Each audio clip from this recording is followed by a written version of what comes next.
The Galactic Council station floated in the neutral zone between 17 star systems, a monument to diplomatic achievement and interstellar cooperation. Ambassador Shkaresh of the Draconid Empire had walked these pristine corridors for 3 standard years, representing her people with the grace and dignity expected of her ancient bloodline. Her scales shimmered like polished emeralds under the station's soft lighting, and her presence commanded respect from every species that served alongside her. But tonight, something unusual caught her attention.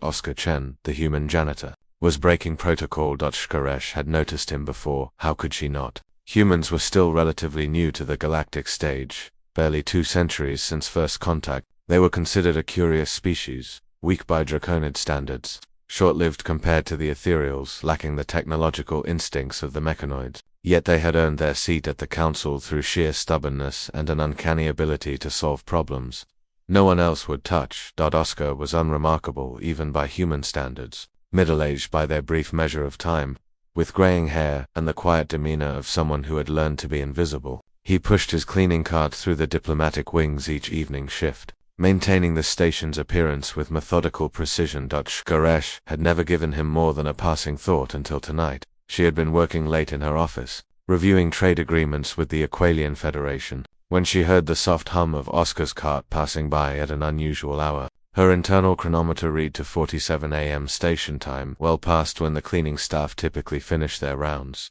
Curiosity, that dangerous trait her clutch mother had warned her about, made Shkaresh rise from her desk. She moved silently through the corridors, her taloned feet making no sound despite her considerable size. The Draconids had evolved as apex predators, and even in her diplomatic robes, Shkaresh retained the hunting instincts of her ancestors. Oscar's cart sat abandoned outside the quantum communications hub. Shkaresh's crest rose in alarm. The hub was restricted only council members and senior technical staff had clearance. What was a janitor doing there at this hour? Had the humans planted a spy in plain sight? Her people had suspected human duplicity for years. Perhaps this was the proof they needed.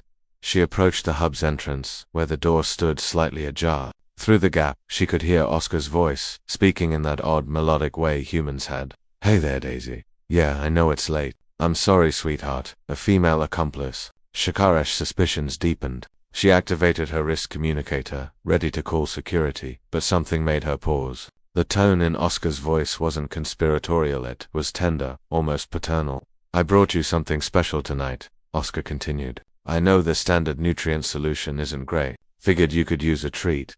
Nutrient solution. Shkaresh's analytical mind raced through possibilities. A biological weapon, a captive creature. She had to see what was happening. The ambassador pushed the door open wider and stepped inside. The quantum communications hub was a cathedral of technology, filled with crystalline structures that housed the Ansible networks connecting the entire galactic community. Holographic displays floated in the air, showing real-time communications traffic from thousands of worlds. And there, in the corner, was Oscar. He sat cross-legged on the floor beside a maintenance panel, and in his hands was a small cup filled with what appeared to be soil and water. He was talking to something inside the panel, his weathered face creased with concern. "There you go, drink up." Shkaresh moved closer, her confusion overriding her caution. "Human, explain yourself." Oscar jumped, nearly spilling the cup. He turned to face her, and she saw genuine fear flash across his face, not the look of a spy caught in the act, but the expression of someone afraid they'd be misunderstood.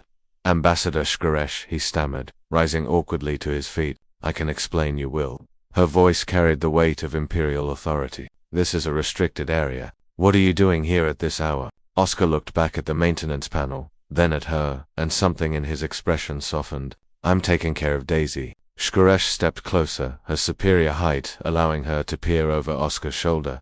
Inside the maintenance panel, nestled among the wiring and circuit boards, was a plant. Not just any plant, a flowering vine that had somehow taken root in the panel's condensation reservoir. Its leaves were deep green, and tiny white flowers bloomed along its stems, filling the sterile hub with an incongruous but pleasant scent. Shkaresh stared. "You up, tending to vegetation, in a critical communications hub?" "I know how it looks," Oscar said quickly. "But please, before you report this, let me explain. Daisy, that's what I call her. She grew here by accident about 6 months ago. A seed must have hitched a ride on someone's clothes, or maybe in some cargo. By the time I found her, she'd already established herself in the condensation system.